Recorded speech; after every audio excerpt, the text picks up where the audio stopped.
you playing? Hello, and welcome to What the Bleep Are You Playing? A podcast where we play a game, many times bad, and tell you why the bleep we played it. I'm Secret Wrestler Sean. This is Base Roster Thomas and Custom Character Mason. And we played...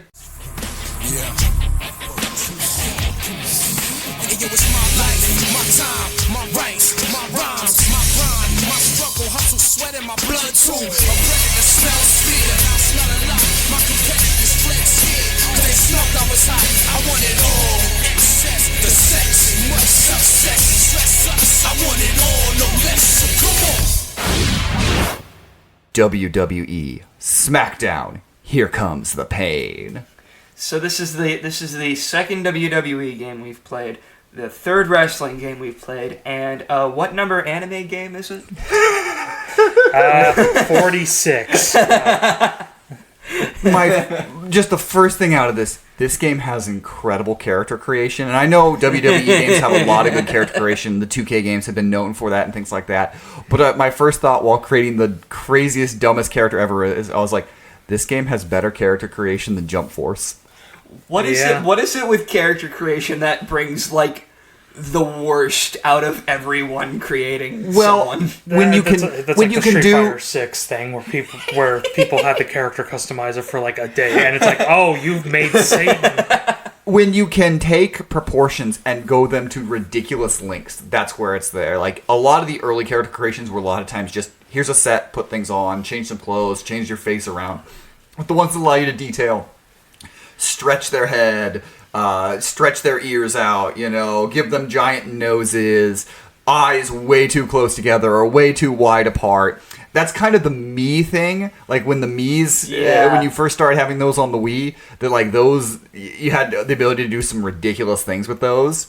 And I've got some crazy ones that I made as a young person and all different things. But like character creation, there are two levels. You either are trying to make real like different characters and trying to put them in your different games. My brother and I in Soul Calibur 3 made a lot of the Dragon Ball characters like Goku and Piccolo using a lot of times you just used Maxi with his nunchucks because he does a lot of punch type moves and he was a really good character to fit them in.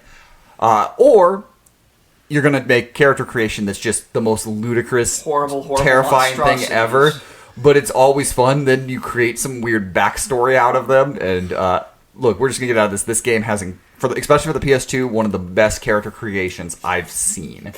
It's one of those jokes where it's like God going up to you as an angel and being, hey, let's look at the human that you made. Oh. So you're doing okay, Ezekiel. You're doing all right. Burn it. Fucking burn it. Put it in the reject pile. So, the last wrestling game we hit, WWE All-Stars, for the PS3, was, we talked a lot about it being more of a fighting game. Yes. And then we played Def Jam to begin last season, and that was one of the most wrestling games. Like, it is very, very wrestling. And this is very similar gameplay to Def Jam, but it turns up a lot more of the ridiculousness of wrestling. Yes. Whereas Def Jam was very much that, like, underground feeling. And this is, like, with a lot of seriousness. And this is, like, no... It's wrestling is goofy, anime as hell, and very homoerotic, and we're going to turn all those sliders up to max on this game. I don't get it. You just said the same thing 3 times.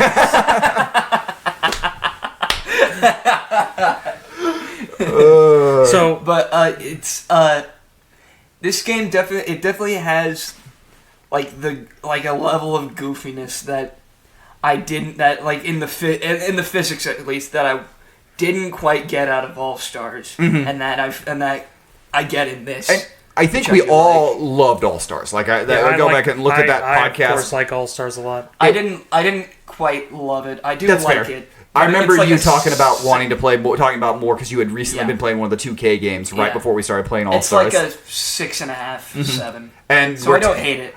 I was like, wow. Having played so limited wrestling game, I was like, wow, this was just a fighting game, and that was fun. Like, which is the reason I picked All Stars to start with, because it's more of a fighting game. But now we're in season 3.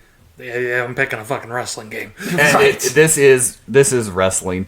I think the other things that like immediately on the outside when you just boot it up is the UI on this game I might argue this is the best UI we've played on any game at this point. It's close. The UI is so good. The menus are very intuitive. In the character creation, they use different buttons for how you move up and down and change things. They use both of the left and right sticks on the PlayStation to do different things. Like, it is a very smart system. The UI is very intuitive, very good. And I think the whole thing is the UI, if I believe, is modeled after the Smackdown stage at the time, which this is 2003. In my opinion, it was the best Smackdown stage we've ever gotten. Sure, the ones nowadays look cleaner, and they are ultimately kind of more pleasing to the eye, but nothing beats a giant fucking fist coming through the top of the arena. So, and then on top of that, just the presentation immediately from the menus with... There's not as much licensed music as I was expecting from this, and just a lot of just good... There really isn't. I didn't notice that. Yeah, it's mostly just the wrestlers' themes. It wasn't until, I think, SmackDown versus Raw where they started going hard on the licensed music. And this is 2003 when this came out, and so yeah, a lot of like the great licensed music sports games would be a few years away. Like, we're talking, when Madden, like in 04, 05 really started going into licensed music. Kind of the licensed music was in the like sports games is in more of like the like Tony Hawk type games, the extreme sports. You had a lot more. You saw more, but I actually liked the soundtrack quite a bit in this game. It was very fitting for it, even if maybe there isn't a track that just sticks out. I think a lot of it was just like it was always good music, and Just good across. It's always fitting, and I think it's. I think that's also because at this time WWE was so fucking popular. Like, this is 2003. This is right after Brock Lesnar debuted and destroyed people. So, I mean, obviously it was right after he debuted. He was the cover star of this game, which makes him one of the few wrestlers to be the cover star twice. That's right, because he was the star in 2017. Yes. And at this point, WWE was getting a little too big for its britches and started being like, yeah, we can make our own music and sell it. Why would you do that? And not like get artists to make music for the wrestlers. No. Get the wrestlers. Get the wrestlers to make their music. Oh, no. There's only 2 wrestlers who have a music career for a reason, guys. Who are they? John Cena and Chris Jericho. Oh, yeah. I knew John Cena was one of them. Yeah, John Cena can rap, and Chris Jericho is a rock musician. Wow. So I gotta listen to his stuff. Also, what do you mean there were 3? You're not counting Macho Man I'm not counting Macho Man Randy Savage. I am not counting Macho Man Randy Savage. One CD does not equal a career. Anyone listening to this, go check out Macho Man Randy Savage's album. What's it called? It's called Be a Man. Be a Man. Go and check it out. It is the most ridiculous thing you will ever hear. It sounds like Randy Savage trying to do a DMX impression, and it is beautiful and horrible, and everyone should listen to it. Why would you put that on people? Because it is amazing and horrible and garbage and beautiful. We are lovers of garbage here. So. Yes. On this podcast, we bring out lots of the garbage. What the bleep are you listening to? I actually kind of like that. I'm going to have nothing to say if we do that other than it was music. As if we already don't have enough shows that we're doing. We have fucking 4 shows. But I think just from like when you boot this game up and you start playing and you get a lot of the simple things, that this game immediately you're like, okay, I see you I see all the money spent on this. I see everything for this. Yeah. You see it immediately. Graphically, it is really good, especially for 2003. Like, everything is pretty good graphically. On the PS2, I very much enjoyed and I think, the look immediately. And I think the thing that this isn't very realistic wrestling, because at this point, especially in 2003, people were less focused, like nowadays, on all the techniques that go into wrestling. Like, you were less focused on your ricochets or your AJ Styleses or your AJ Styles, rather, with all these super fluid, super amazing looking techniques. Back in 2003, these are big, beefy men beating the fucking shit out of each other. So. And honestly, having not really played a lot of the modern wrestling games, and having not played a lot of wrestling games in general, I kind of prefer this style. Like, this game, I'm going to be glowing about this game. Legitimately, this is one of the first, like, real wrestling games that I'm like, I could just be sitting down and playing this all the time. Yep. Like, it's just, you know, All Stars was fun, and I really liked it, and we talked for hours about how cool Def Jam Vendetta was. Like, yeah. But I think this is the first one that I was like, yeah, this is just entertainment. This is just here to be mindless entertainment, and that is perfect. Yeah. Again, it's not that there wasn't technique back then. Obviously, the Hardy Brothers were massive, but, like, it's just... Most people went to wrestling to see the absurd bullshit. And I think this game really captures that feeling of just absurdity. But without going too over the top, that makes it just such a unique and fun experience. Absolutely. I don't think this game quite immediately grabbed me like it did Sean. You did not just start with the character creation. Like, that's the first thing I did, and immediately I was like, fair. that immediately was like, yeah, I love this game. I was almost like, I kind of want to try it out, but we've already boxed up the PS2, so I think it didn't quite, because it took a while to get used to. It played a lot different than a lot of the wrestling games that I'm used to, so I did not win a single match I played. I think also for Mason's sake, you are not as much with a lot of the more classic PlayStation type controls. That is, and very this is true very as well. much PS2 controls. Like, even when we gave you the first controller and trying to go through some of the menus, you were a little bit like some of the things because it was very much PlayStation. Whereas I'm just like, oh yeah, everything's PlayStation controls. I get it. I know what I'm doing. And I think that did affect you a bit early on in picking things up. That's the perks of being a Microsoft whore, is that every time I'm like, what? Every time I go to play a PS2 game, I'm like, what's a PlayStation? Sony whore for life. But yeah. I guess I'll round it out and be the Nintendo whore. I think Where's my new Sega system? Sure. I believe it. You Keep look, dreaming. there'll be dreaming, another brother. rumor every year. They're gonna this is definitely the year This they're is gonna the get year one. they'll make the Dreamcast 2. The Dream 2. The dream. When's the N-Gage 2 coming out? Oh no. Oh, why? Hey, Neo Geo, you still doing anything? You got anything besides King of Fighters? This is King of Fighters. Where's King the of Fighters? Oh, what was the handheld called? Game Gear. Where's the Game Gear 2? This one takes 12 double A's. Oh, No, the Game Gear 2 is going to take, like, D batteries. Like, You just have just this to. massive You just have pack to plug in a car battery. that's what I was gonna say. You gotta hook it up to a car battery to run it, and even then, it only has like 3 hours of battery life. And alright, what are the games on it? Sonic 1. What? They're just rehashing Sonic games. But you need a whole house generator. But I definitely think in this game, I think that's probably something that immediately for you, maybe why it didn't grab initially, because some of it was you trying to reprocess some of the older PlayStation, Yes. and just the way PlayStation stuff worked. That and also the fact that like I'm more accustomed to the modern 2K games because I've played because I've played those more often. But yeah, The interesting thing about this game is the developer. UK's, it's a Japanese company, and they basically were the 2K license for 19 years. Yeah, they were WWE games for 19 years, from 2000 to 2019. And they made tons and tons and tons of wrestling games. I said it's very interesting that the WWE license was basically a Japanese studio. Like, you wouldn't necessarily think about that, but they had all the games. They made the 2K license until they kind of they were like, yeah, we don't really like 2K Studios. We kind of don't like you.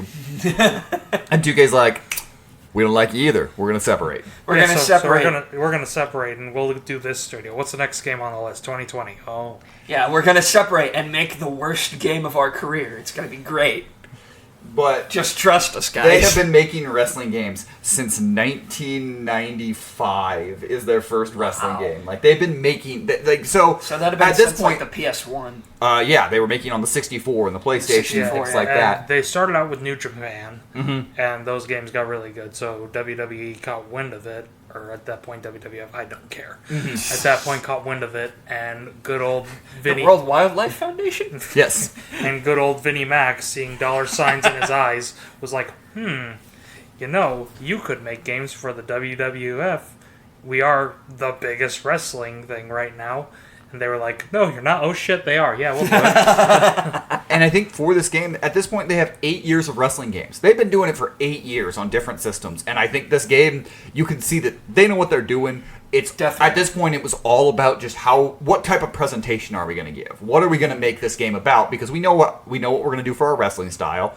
We know what we're going to do for kind of our control setup.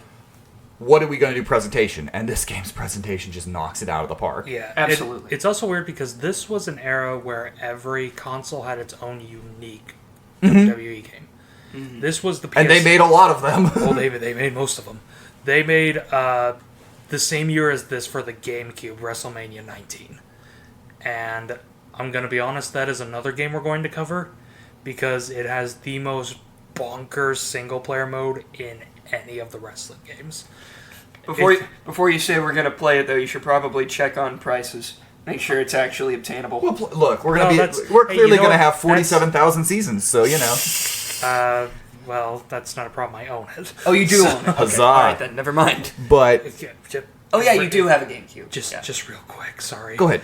The single player mode to WrestleMania 19, you know what it is? It's basically death to WrestleMania.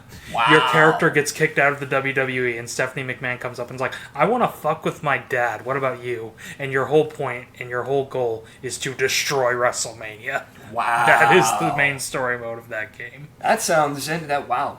Huh. This also includes shit like pile driving people off of construction sites. So Wow, that sounds fun. The thing is, this game, when you have lots of different modes, so many modes, So Yeah. many. so many modes, so many different locations. there, just in exhibition alone, there's single player tag match, tornado tag, hardcore, handicap, all these things. Royal Rumble. Royal Rumble, Steel Cage, all this shit. And you also have a season mode as well, where, very similar to a game we played last season, Racer's Revenge, where you can take your character, and as you go through the season, you actually can level them up and make them better for these sort of things. Yeah, so... But unlike Racer Revenge, you can switch between the default or the season one. Yeah, which is good, because imagine if all these wrestlers started out at level 10 instead of like 84 or whatever. So like you could do a lot of that, and that's really cool. Also, the roster is very big. Yeah, There's and, a lot of fighters in and this. there's even some unlockable ones. So mainly classic characters. So. It is just from the outset and looking at it, it is just wow. This is an achievement on the PS2. Like legitimately, it's like they put this much in with this sort of detail, with this sort of presentation.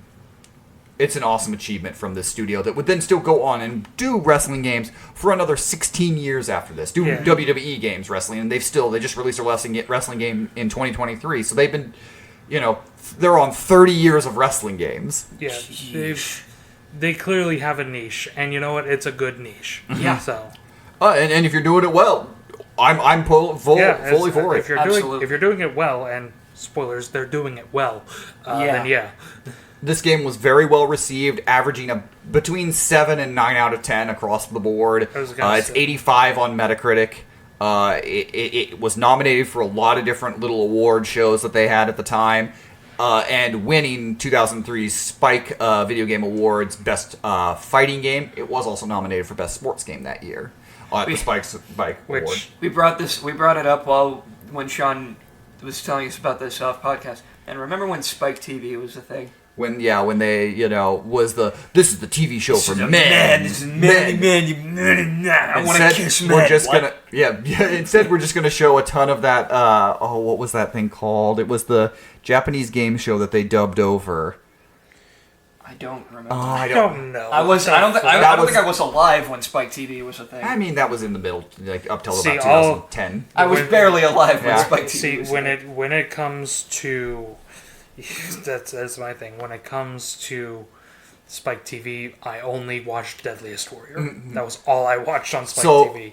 this is a great tangent, actually, very fun, because it kind of ties into a lot of, like, the wrestling culture around this sort of thing, was Spike TV, as it rose up, also is kind of what killed G4, is because G4 tried to copy Spike TV in a lot of ways, and it started stepping away more and more from, like, video games to more be like, how can we court all these men to watch what we're doing? Yeah, well, actually, speaking of Spike TV, I believe for a while Spike TV had its own wrestling thing. Oh wow! I believe was TNA on Spike? It might have been. I'm pretty sure I remember ads for at least some form of it. Yeah. But also, like, in that, as those, very similar to wrestling for a while, as it was stopped trying to court women to its, a lot of its stuff, you saw some of the decline. Now that, there's almost as many women that watch the WWE as men now. Like, it is. Yeah, well, it is, it's almost like nowadays they actually treat women as wrestlers.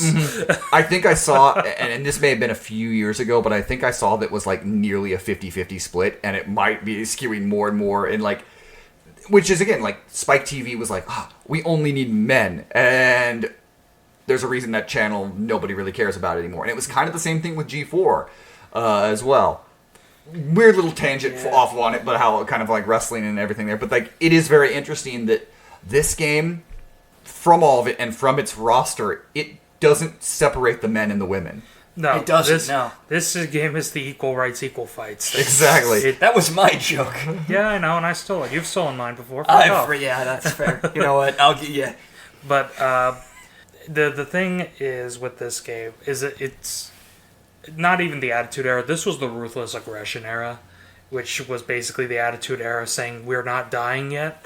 So It's the last breath of the Attitude Era. yeah, well, last breath lasted a fucking long time. This was the point where they didn't really do intergender wrestling. They didn't really do gender wrestling because, well, at this point, no one cared about women's wrestling behind the scenes. At this point, the women were, they got titties. That is what they're good. And you would occasionally get a woman that would kind of jump up. Lita was pretty good. Chyna was the Intercontinental Champion for a little bit. Wow. There was plans to make her WWF Championship. Again, this is the Attitude Era.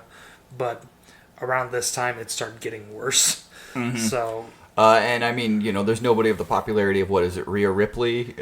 I was gonna say, well, nowadays, Rhea Ripley is like now is arguably the most popular wrestler right now. Arguably, yeah. Yeah. And so, like, it was a different era, but I think this, like, I again, it goes down to the presentation of this game that, like, everything feels fun with it. Like, whether you're playing your favorite wrestler, or you're playing just a random wrestler, or you're creating a wrestler, whether you're playing a man or a woman, it doesn't matter. All of the presentation around it is really good. It is. It definitely is. And I think you were talking about it earlier that there are games today that don't have the production value that this game does. And that's because of something Sean brought up, is that most of the time nowadays games are more leaning toward, especially wrestling games, are leaning more towards simulators. They're like, let's make the most realistic wrestling thing we can, And in other sports games, it's like, also, let's live a day in the life of the people. We need to have, the life of them. And where I would rather see them spend more money on, and thing is like, no, I like the idea of being a person and having a character created and go through things, but, like, let us truly, like, make the events. We don't need to see LeBron James grab an Uber to go to the stadium. Have LeBron James dunk from the top of the stadium. Exactly. All right, well, 2K, if you're listening to this, this is how we're going to roadmap your future. I do love when 2K listens to our podcast. We're gonna. You should follow the Forza model. You make two different series of games. One that's simulation, one that's arcade and fun. One that's like more grounded and real and quote unquote realistic towards what WWE is, and then the other side that is more about the goofy off the walls fun that WWE could be. That'd be nice if they weren't also making every other 2K series. So That is fair. And I think that this is a good transition into this point. The gameplay. Like, this game when you sit down, though, and how does it play? Like, you can have all the greatest presentation and good UI and good character creation, but if you sit down and the gameplay isn't good, you're not going to sit down and play. It all comes crashing down. So this is really fun. So how's the gameplay? I can answer that with saying you can get on a motorcycle and start dragging wrestlers behind you like fucking Ghost Rider. You can be forklift certified. No, they ain't certified. In a video.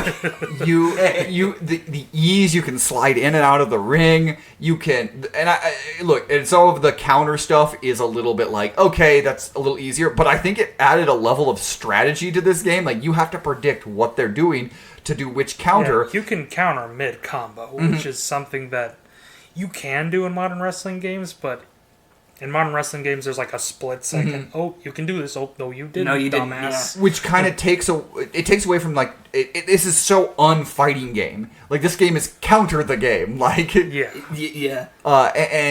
But in that, because there are environments that you can interact with, there are people you can interact with, there are just so many things you can do in the game. Look, Thomas and Mason had a match where they started in the back rooms, moved all around, moved to the gym, and then eventually ended up in the ring. In the ring again, which is something that, like, I've never seen in a wrestling game before. And all the ones that I've played, it's either backstage or on stage. They don't intersect. It was so cool.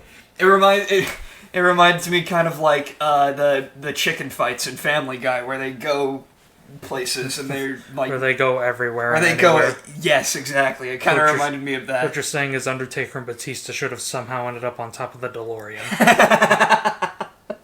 Like, end up fighting on a plane and then making the plane crash, and then keep fighting out of the plane crash. And you could literally, even though you're not in the 2-player, you're not like playing out stories or whatever, but legitimately, if you wanted to have fun, there is so much like ability to just have fun and make stories on your own while playing through things with friends. Like, this game has a lot of like the fan fiction-esque ability to it. They really do. Like, one of my favorite things in WWE is the backstage brawls, because they get so ridiculous to the point where there was, I think at WrestleMania 12, Goldust and Roddy Piper had a Hollywood lot brawl match, which literally started in a parking lot.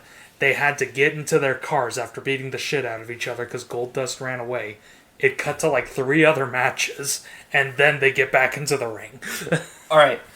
WWE Machinima, somebody get on it. You could do it. It would.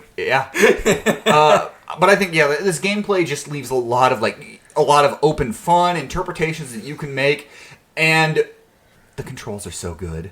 Like, that's just something some of it is still like a little PS2, so like some of it, and a lot of the wrestling games, you're moving around, and some of the, you're trying to do things, but you can't quite see graphically where you are at times. That happens with some of the older games.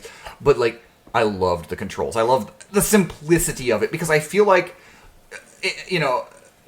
All-Stars wasn't, like, complex controls, but it was a lot more fighting game mechanic type controls. And this is just simplistic. And I think that is to an absolute benefit to a fighting game or a wrestling game like this. Because, again, it's just the amount of absurd bullshit you can do. You can do crazy stuff in the newer games, absolutely. You can take a fall from the top of Hell in a Cell. But in this game, you can climb up a WWE truck, pull a Steve Austin, give him the middle finger, and then elbow drop down. You can elbow drop people from a helicopter. You can power bomb people on cars. You can do shit like this. There were so many falls that happened while we were playing that I was like, he's just dead. There is no walking away from it. Your neck is going to be out of you. Allowing to make... You'd be surprised with some wrestlers. And have your characters be almost superhero-esque, which again plays into the fun of the character creation, because you can create ridiculous characters to be either your superheroes or villains. Do you want the Undertaker to fight Goku? You can. Which again, don't make another internet feud out of Goku. Which is again, the Undertaker wins. As we Mason just got over the Goku versus Superman thing. Oh no, people are still on that. As Mason said, here comes the Pain Machinima. Where is it? Where is it? Where is it? I think the only issue that would arise from trying to do that is that there is only one camera angle in this game. The only other time that changes is in the middle. See, of moves. I think you make the machinima where you have a narrator the entire time, like narrator telling what's going on. I know you mean just like a regular, but I'm imagining it like a nature documentary. Like here in the wild, we see the wild Undertaker and the gracious Batista duking it out. Oh dear. Then you're like, oh, I think he's doing his mating dance. I think he is. Does he want him to kiss him? Oh, has he accepted it? Yes, they're doing the mating dance, and they have reconciled it, and that's when Undertaker throws Batista through the fucking wall. They did something kind of like that with like a nature documentary type thing with what's his face? It's like the animal was his nickname. Batista. No, it wasn't Batista. It was somebody else. But they had like George Steele. Yes, it was George Steele, and they had like one of the like announcer guys pretending to be like a nature documentary guy. It's like there's the wild. It's very. I gotta see if I can find it after this. It's very funny. Was there anything in the gameplay that either of you guys really didn't like? And that's the thing I was gonna say about the gameplay was that the one thing about it was it took longer for me to get used to the controls in this game than it did for me to get used to the controls in Def Jam. Yes, it took me some time to get used to those controls, but it was a lot faster than it was for this game. Yeah, which is like the only thing that I would say against the controls. I didn't really find anything that I didn't like. There are some elements of some of the counters, while as fun as they are, I could see where they could get a little annoying over time. But I felt like that was more of strategy, so that's kind of like things like that. But overall, like, yeah, I loved the gameplay. I loved the controls.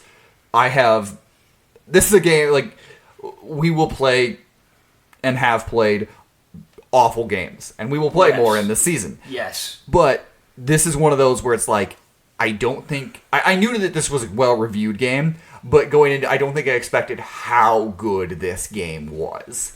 Yeah, because it's not just a good wrestling game. It's a good game. And it just was a lot of fun. It was goofy and everything that it did. I just really enjoyed it. Yeah, it's very fun. But yeah. On this podcast, we ask 2 important questions of every game that we play. The first one... How does this game hold up? You can put people in a shopping cart and then tip it over like a dick. That is my answer, because it's so stupid fun. Mm-hmm. Like it holds up incredibly well. Gameplay wise, there's a lot of they would do it differently in later games, but there's a lot of things that I can see from the newer 2K games that were taken from this. Yeah. So in controls wise, it's held up. Aesthetically, it is very in the early 2000s, which is to say that it was actually in the 90s. But it looks. I like the graphics overall. I mean, yes, they have aged because it's PS2 graphics. And I don't even mean like graphics wise. I mean like this era of WWE wise. Well, that's fair. Again, it's almost like it was made in 2003. I love the aesthetics of this game. I love the graphics, honestly. Like, and some of that is like also with how much of this era of things like Madden or NCAA football or basketball that I had played around this time and sports games around it, or the what is it? Would this have been the era of SX Tricky, or was that still Cool Borders was the names? No, it was Tricky. Tricky had come out at this point, and those sort of games that like graphically it's very similar to all those sort of games in the way they look. Here we go. So like I think as far as a sports game goes, it looks great. Especially at the time. As far as a wrestling game, looks great, especially on the PS2. This game, as early as it is in the PS2 cycle, Here's the thing. The PS2 is only like a couple of years old. It looked a lot better than I was expecting. Yeah, and I think something else I do really like is the amount of character that the wrestlers do have. Yeah. I mean, there are the taunts, yes, and taunts are great. Sean got a lot out of Steve Austin. Just one of his taunts is just flipping the bird. Every one of his taunts, in their different ways. He just always has it. Yeah, all of his taunts are flipping the bird. But how easy it is to just taunt is super fun. Yeah, especially I feel the Undertaker has a lot of character, because like one of my favorite things was when you grab people, most people just like will grapple them, but the Undertaker will like grab them by the shirt and just stare at them for a bit. There was a lot of like staring and moving through, and like there is just a lot of presentation stuff that just this game nails. And even further on the graphics, considering this is a studio that is producing 2, 3, and 4 wrestling games a year, yeah, this held up and is as good looking as it is. A+. This game holds up amazingly, and I look forward to future trying to play it again. Mm-hmm.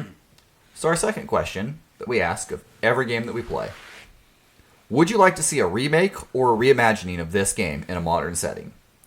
I agree that I would like it. I don't know how well it would sell. I mean, I feel like it'd sell pretty well because this game's pretty popular. But I will also just say I would take a reimagining of it, just taking these kind of controls and putting them in another kind of wrestling game. AEW All Out kind of does that, but not as well in my opinion. AEW All Out's still a fun game, but that plays more like the N64 games. Like that plays more like No Mercy or Smackdown, the first Smackdown game. And that's fine, but for me, I would like to see this era be reimagined into a wrestling game. Maybe fill it with original characters, go full anime, and just make like some anime as fuck wrestling game where you can, powerbomb people through buildings or shit, or through walls rather. And I don't know. Especially with Yuke's not having the license anymore.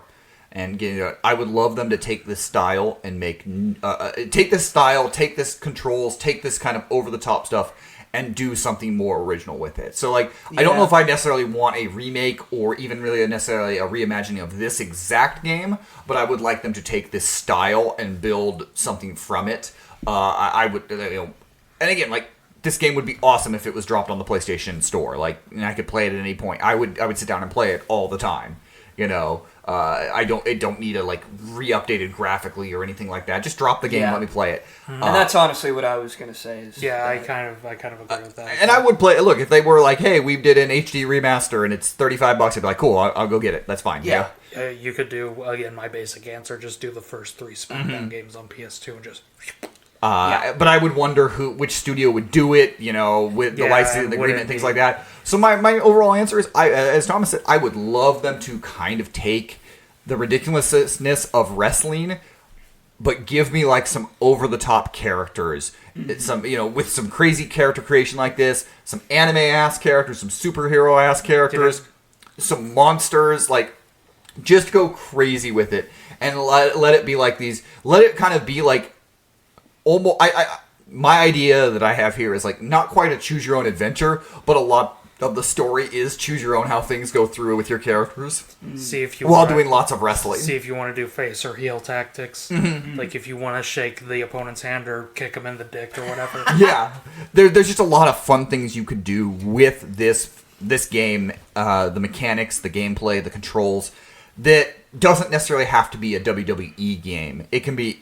Lots of ridiculous fun things. Would I love to see this kind of game, WWE do this kind of game again? Yeah, I love WWE. I love these wrestlers. I love these characters. You're damn right I would like to see Seth Rollins in a kind of game like this.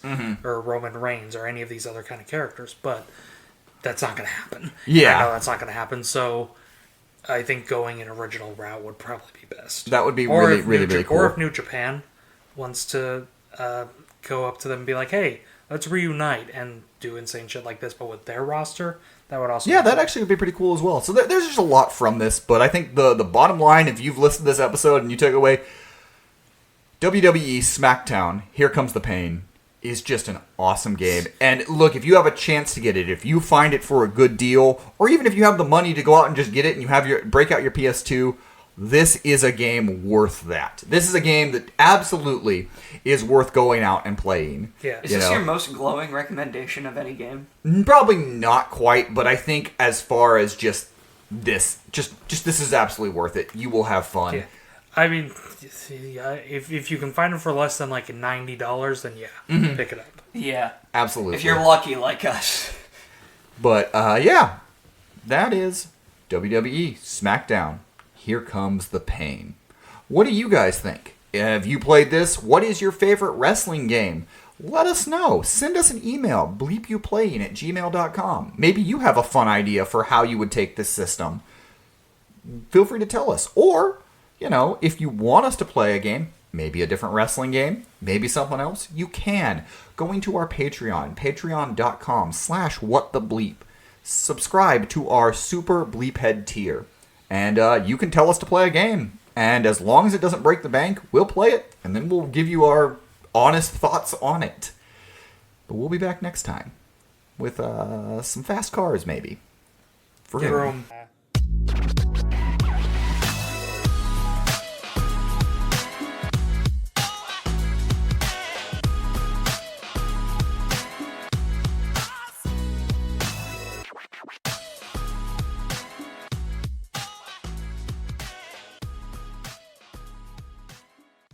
Burn it.